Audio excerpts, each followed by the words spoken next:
Hay un dicho en el campo que dice que hay que pegarle al chancho para que aparezca el dueño, ¿no? Y la historia que les voy a contar es una historia de soberanía, o su espacio, allá por octubre del año pasado, y luego se fue cayendo un poco de la agenda hasta que hace unos días nomás eh, la Cámara de Comercio de los Estados Unidos en la Argentina eh, hizo una fuerte crítica. ¿A qué me estoy refiriendo concretamente? Etiquetado frontal. La ley de etiquetado frontal es un proyecto que logró votación en el Senado, obtuvo 64 votos a favor y 3 en contra. 64 votos a favor y 3 en contra. Fue un proyecto transversal y esto tiene una explicación, después se las doy, pero eh, había un proyecto de Fernández Agasti, había un proyecto de Julio Cobos, había un proyecto de Gladys González del PRO y había un proyecto de Silvia Zapac. Todo eso terminó convirtiéndose en un proyecto impulsado prácticamente por la totalidad del recinto, ¿no? La totalidad del pleno. Salvo tres senadoras. Esas tres senadoras son Beatriz Mirkin, Silvia Elías de Pérez y Clara Vega. Hay dos, Mirkin y Elías de Pérez, que son tucumanas, y Clara Vega de la Rioja, peronistas, ¿m? Pero que en este caso votaron en contra. ¿Por qué votan en contra? Bueno, la ley de etiquetado frontal es algo que existe en buena parte de los países desarrollados y no tanto, y no tanto, donde al consumidor se le garantiza a partir de una etiqueta que va en el frente del producto la información y los nutrientes críticos que tiene tal o cual alimento. ¿A qué llamamos nutrientes críticos? Azúcar, sal y grasas. Fundamentalmente esos tres. Después tienen un montón de otras cosas que, obviamente, vale decirlo, en la mayoría de los envases aparece. Lo que pasa es que aparece con una letra muy diminuta. El etiquetado frontal, para que se den una idea, esta ley lo que impone es que la etiqueta al frente del producto y no atrás tiene que ocupar no menos del 5% de la cara al frente del producto. Es decir, que se vea, es decir, que se pueda leer. Es decir, que no haya que ir con una lupa para entender si lo que vamos a comprar y luego consumir es saludable o no es saludable. ¿De dónde viene esto, la ley de etiquetado frontal? Bueno, como muchas de las leyes que se votan en el país, o los proyectos que surgen, esto tiene a nivel internacional sucesivos encuentros donde, por ejemplo, hay un congreso por el cambio climático. Habrán escuchado una cumbre por el cambio climático. Después, por ejemplo, la OMS, la Organización Mundial de la Salud, impone una cumbre contra el consumo de nutrientes críticos, vamos a decirlo así. ¿Por qué? Bueno, porque la gente tiene derecho a saber lo que consume y segundo, porque producen problemas de salud. Estos nutrientes producen problemas de salud. De hecho, tenemos como consecuencia del consumo a edad temprana de la mayoría de estos productos o hipertensión o diabetes o obesidad. No estoy diciendo nada que no pueda decir alguien que lee los diarios. Obviamente, de esto que estoy hablando, siempre lo pueden consultar con su médico y es lo que creo que tienen que hacer. Pero me estoy refiriendo no tanto a la cuestión de la salud en sus detalles, sino a la cuestión política. Por ejemplo, se hace una cumbre de esas características y es que vamos a impulsar este año, en 10 años, la mitad de la humanidad que hoy consume alimentos no saludables, tenemos que lograr que consuman alimentos saludables. A partir de ahí, a partir de esas resoluciones que se toman en una cumbre, como las hay, insisto, por el tema del cambio climático, por el tema de la diversidad, los países miembros de Naciones Unidas se comprometen a votar leyes, sacar resoluciones, impulsar políticas que apunten a los objetivos señalados en la cumbre. Esa es casi, yo diría, no siempre, pero buena parte de las leyes que se votan responden a esas agendas internacionales, ¿sí? Que se traducen después en normativa local. ¿Por qué? Y pues los estados después tienen que rendir cuentas. Y dice, che, vinieron a la cumbre, se comprometieron a hacer esto, ¿qué hicieron? Bueno, en estos últimos 5 años impulsamos la ley de esta, impulsamos esta norma, llegamos a tanta gente. Digo, tienen que rendir cuentas los estados miembros cuando adhieren, ¿sí? A este tipo de cuestiones. Esta es también una idea impulsada de la Organización Mundial de la Salud y tiene que ver con los alimentos saludables para atacar fundamentalmente enfermedades derivadas de los consumos que tienen estos 3 componentes en exceso: el azúcar, la sal y la grasa. Para bajarlo todavía más a tierra, porque todos entendemos que vos hoy compras un paquete de cigarrillos y te dice fumar produce cáncer, o produce POC, o produce, digo, los tratados de cigarrillos, ustedes saben, son horribles. Después si eso genera o no algún efecto, pero claramente dice, por la ley tanto, si usted fuma esto, se puede morir, va a tener complicaciones, lo dicen, ¿sí? Desaparecieron, ya hace muchos años, las publicidades de cigarrillos. Antes vos veías gente fumando cigarrillos en las películas, en las series, en la Fórmula 1, que bancaba Marlboro, me acuerdo, bancaba escuderías completas.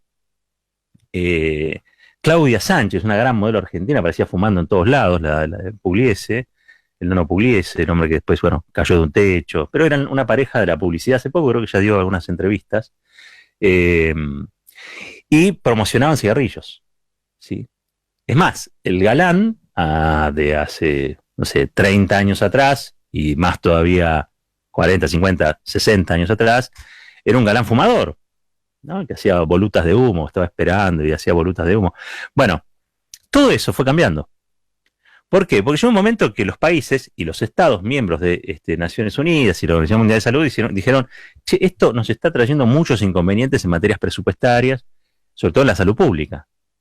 O sea, las tabacaleras están haciendo grandes negocios, ¿sí? Porque por la cuestión adictiva que tiene la nicotina, por la cuestión estimulante que tiene la publicidad, digo, están haciendo grandes negocios, asocian un producto cancerígeno y malo con cosas buenas, como puede llegar a ser un deporte, como el automovilismo o como cualquier otro, porque era natural verlo, aparecen en las películas siendo los buenos, los que fuman, etcétera, pero a nosotros esto nos sale carísimo, pero aparte la población se nos está, no podemos responder con los recursos necesarios para que la población no se enferme. Entonces, de a poco se fue restringiendo ese derecho absoluto a promocionar el tabaco, el consumo de cigarrillos, hasta prohibirlo. Y hoy los cigarrillos tienen un etiquetado frontal que advierte a aquel que no puede dejar el pucho y dice, mira que esto te va a hacer bolsa. ¿No? Digo, y eso es una ley. Bueno, eso que empezó en un debate internacional termina siendo una norma en la Argentina. Por supuesto que esto tiene afectaciones a la industria, en ese caso, industria tabacalera, pero también es cierto que hay ciertas industrias que son más amigables con las personas y otras industrias que no lo son tanto. ¿Mm? Por lo tanto, también es responsabilidad de los gobiernos encarar algún proyecto que pueda sustituir a aquellos que están empleados en la industria del tabaco y que puedan desarrollar otras cosas que no sean nocivas o peligrosas para la salud. O sea, los estados se tienen que comprometer y se comprometen a las dos cosas. No es la idea de dejar sin trabajo a nadie. Sin embargo, Beatriz Mirkin y Silvia Elías de Pérez, también creo que Clara Vega de La Rioja, las 3 senadoras que se opusieron, llevaron ese argumento, diciendo, esta ley de etiquetado frontal demoniza al azúcar, es el principal insumo que tenemos en nuestras provincias, es una industria de la que viven 62.000 familias, por lo tanto vamos a votar en contra. Ese fue el argumento. No es que dijeron, che, yo lo voto, pero sí, a cambio, hacemos un programa de reconversión de toda la industria azucarera y transformamos esto que va a ser menos demandado, porque de eso se trata, va a ser menos demandado, porque obviamente la gente, cuando haya exceso de azúcar, quizás no compre ese producto. Eso puede tener una afectación, puede tener una consecuencia en el empleo, en la actividad. Bueno, ¿de qué manera se reconvierte o de qué manera el Estado aparece subsidiando una reconversión? Pero no, se plantaron en ese tema y dijeron votamos en contra. Le vuelvo a decir, se votó 64 votos a favor, 3 en contra en el Senado que preside Cristina Fernández de Kirchner. ¿Sí? Desde octubre eso hasta ahora no se supo mucho más. No se supo mucho más. ¿Mm? Hubo algunas críticas de la COPAL, con Daniel Funes de Rioja a la cabeza, que es la Cámara Alimenticia. Uno sospecha que hubo cierto lobby. La cuestión es que se trabó. De octubre hasta ahora, la verdad es que todavía le falta media sanción, la norma no salió, la ley no salió. Hubo en estos meses, en ese tiempo, algunos comunicados, les decía lo de la COPAL, decía, bueno, hagámoslo gradualmente. Nosotros también teníamos un proyecto, decía Funes Rioja, hagámoslo gradualmente. No demonicemos a los alimentos. No lo hagamos tan de golpe. Bueno, ese era un poco el planteo. ¿Sí? Hasta que en estos días donde pareciera que se le puso velocidad a la posibilidad de darle finalmente sanción en diputados, habló el dueño del chancho. Y habló el dueño del chancho, quiero decir, que habló quien sería el titular o el presidente de la AmCham. La AmCham es la Cámara de Comercio de los Estados Unidos en la Argentina. ¿Qué dijo? ¿Qué dijo el señor que se llama, ya les digo, Alejandro Díaz? Alejandro Díaz, por medio de un comunicado, al que tituló Con etiquetas pero correctamente, se pronunció de forma contundente y aseguró que no constituye, ¿sí?, la ley de etiquetado de alimentos un elemento de advertencia en la comunicación, sino un castigo para los comercializadores. Sigue, señor Díaz. Los agentes económicos saben conducirse en dos escenarios, la incertidumbre y la previsibilidad. Para cada uno de ellos definen estrategias que les permiten desarrollar su negocio. Sin embargo, no se conocen aún recetas que decididamente abogan por ahuyentar inversiones, obstaculizar el comercio y poner en riesgo fuentes de trabajo utilizando premisas que aparentan solucionar los problemas de la sociedad cuando en el fondo los ocasionan. ¿What? ¿What, Mr. Díaz? ¿Qué dijo? Vamos de vuelta. No se conocen aún recetas para aquellos países que decididamente abogan por ahuyentar inversiones, obstaculizar el comercio y poner en riesgo fuentes de trabajo, utilizando premisas que aparentan solucionar los problemas de la sociedad, cuando en el fondo los ocasionan. En ese sentido, señaló Díaz, que recientemente la legislatura provincial de Tierra del Fuego prohibió por ley la cría de salmones en su territorio y cuestionó, ¿no hubiese sido adecuado preservar esa actividad económica que genera un commodity de alto valor exportable bajo mecanismos probados que minimicen el impacto en la salud de sus consumidores? En la misma línea enfatizó que en los próximos días será el turno de los diputados nacionales, quienes se muestran deseosos por obstaculizar el proceso de reactivación económica del país al tratar del proyecto de etiquetado frontal.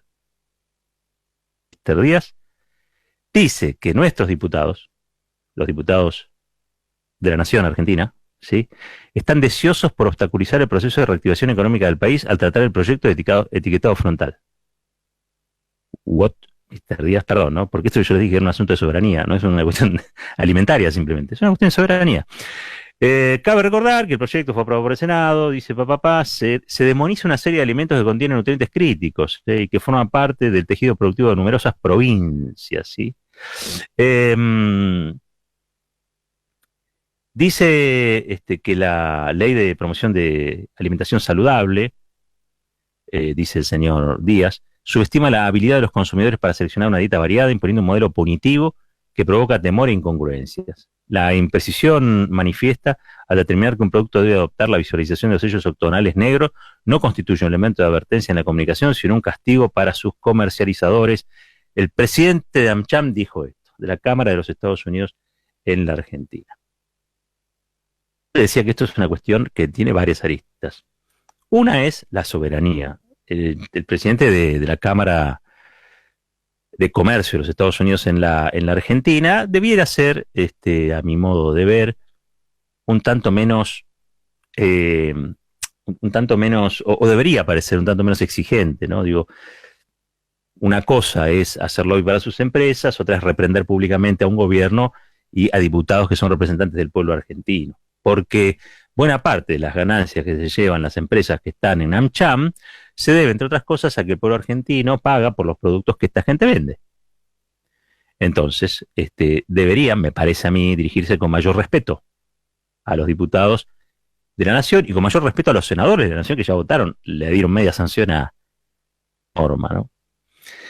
Eh, la verdad que el texto de AmCham sigue planteando que la responsabilidad por combatir una afección tan seria a la salud como es la obesidad no puede recaer exclusivamente en la industria, utilizando los mecanismos que...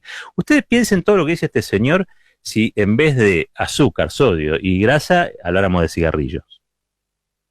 Bueno, ya la discusión por el tema del tabaco está saldada. Ahora estamos hablando de alimentos. Lo que pasa es que acá es el punto. El punto es que las empresas de alimentos en lo que lleva la pandemia han hecho fortunas en Argentina. Son, entre otras cosas, los que mantienen la tensión inflacionaria. Son los que generan la expectativa inflacionaria. ¿Por qué? Porque el Estado Nacional, el gobierno en realidad, el gobierno, ha dispuesto una batería de medidas donde le sacó casi todas las excusas a los que aumentan los precios.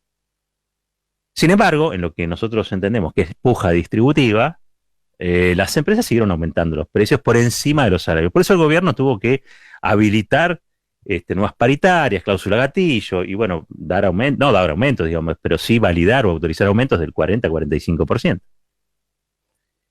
Que siempre es un paliativo, ¿no? Porque si después te vuelven a aumentar los precios de los alimentos, el salario, y tenés que aumentar de vuelta el salario. Es una carrera donde perdemos todos, salvo los que ganan. Y los que ganan son esencialmente los que capturan a partir de los precios de los productos la rentabilidad social, la riqueza social, los salarios, son aspiradoras de salarios, ¿sí? Ahí en ese punto yo creo que vale la pena tener presente que tanto el azúcar como la sal, como las grasas, son parte o constituyen parte de los alimentos y tienen un objetivo en esos alimentos o en esos productos alimenticios, que es que vos comas más. O sea, que vos comas más y que por ende ellos vendan más. Esto tiene un impacto nada saludable en la mayoría de los casos. Hay gente que es más resistente, otra gente que es menos resistente. No estamos hablando de casos particulares. Por eso, insisto, eso lo deben consultar con el médico. Pero digo, son mecanismos, se les introducen en exceso, porque son mecanismos que refuerzan el consumo, la demanda de esos productos. Mejor dicho, refuerzan la demanda de esos productos. Es decir, son cosas que se traducen en plata. Estamos hablando de plata. O por lo menos ellos hablan de plata, porque yo estoy tratando de hablar de soberanía y hablar de salud. Pero hay una mirada mercantilizadora de las cosas, que en algunos casos parece justificar todo, casi todo. Y lo que hay es un inmenso lobby. Por eso yo le decía, hay que pegarle chancho, y aparece el dueño. Que no son los pobres obreros cañeros de Tucumán, porque no es por ahí. Es lo que demanda en materia de azúcar Coca-Cola, para ser embotellada. Entonces sí, eso claramente tiene un impacto en la industria, pero para eso están los estados. Los estados se tienen que comprometer a dos cosas: a que la gente tenga consumos más saludables y a que producto de eso la gente no se quede sin trabajo. Estamos hablando de 60.000 familias, ¿no? De 18 millones de personas. Estamos hablando de 60.000 familias. ¿Sí? Y la verdad es que toda esta industria tendría que ayudar a reconvertir esa propia industria. Ustedes se fijan que ahora, por ejemplo, Coca-Cola se anticipa esto y sale con una etiqueta negra que dice sin azúcar. Están tratando de instalar fuertemente la coca sin azúcares. Entre otras cosas, ¿para qué? Para anticiparte a esto que es tarde o temprano, si no se vota ahora, si pierde estado parlamentario, se vota el año que viene, se vota dentro de 5 años, pero el mundo va camino a volver más restrictivo, ¿sí?, el uso de estos saborizantes, porque al fin de cuentas de eso se trata.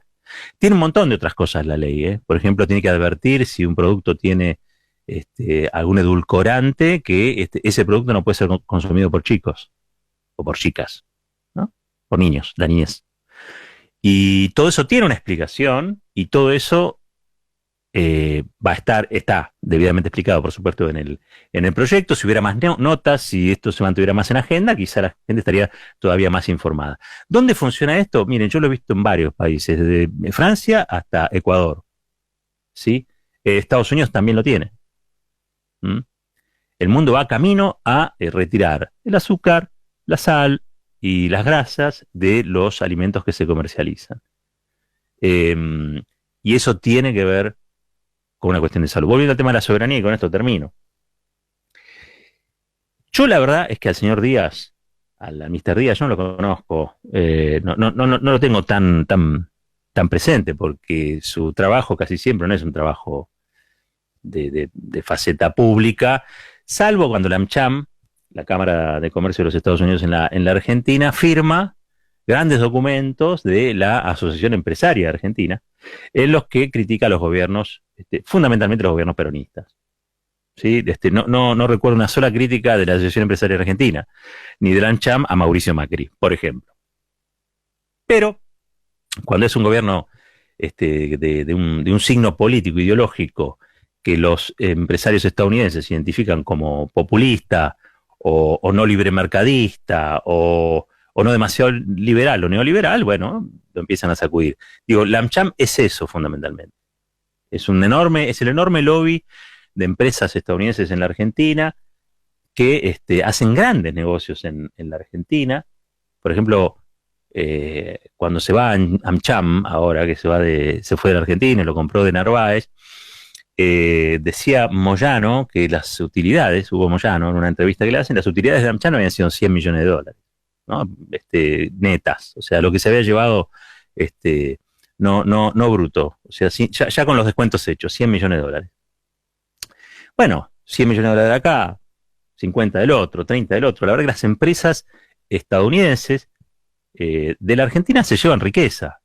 Yo no estoy diciendo si es mucho, si es poco, si es conveniente. No juzgo eso, porque la verdad es que en muchos casos dan trabajo. O sea, operan hace muchísimos años en el país y dan trabajo. Lo que sí me molesta es que quieran decidir sobre la legislación. O sea, si el señor Díaz era llamado a una comisión a que dé su punto de vista u opinión, el señor Díaz la podría dar. Me molesta que sea a través de un comunicado de manera pública, porque parece un apriete a los diputados y senadores de la nación. Parece un apriete al gobierno elegido por el pueblo. Y eso no está bien. No está bien. Aparte, en general, no es la manera más conveniente, digamos, que utilizan estos grupos, ¿no? Porque generalmente son más civilinos, más de pasillo, más de comerle la oreja a tal o cual. Pero bueno, estamos ahora ya en una abierta puja que, insisto, para mí es de soberanía. El gobierno es quien tiene la potestad de defender la salud de las argentinas y de los argentinos, así como lo viene haciendo con la pandemia, también con los alimentos, y debe sobreponerse a cualquier tipo de presión, fundamentalmente la presión de los Estados Unidos a través de sus empresas, fundamentalmente, ¿sí?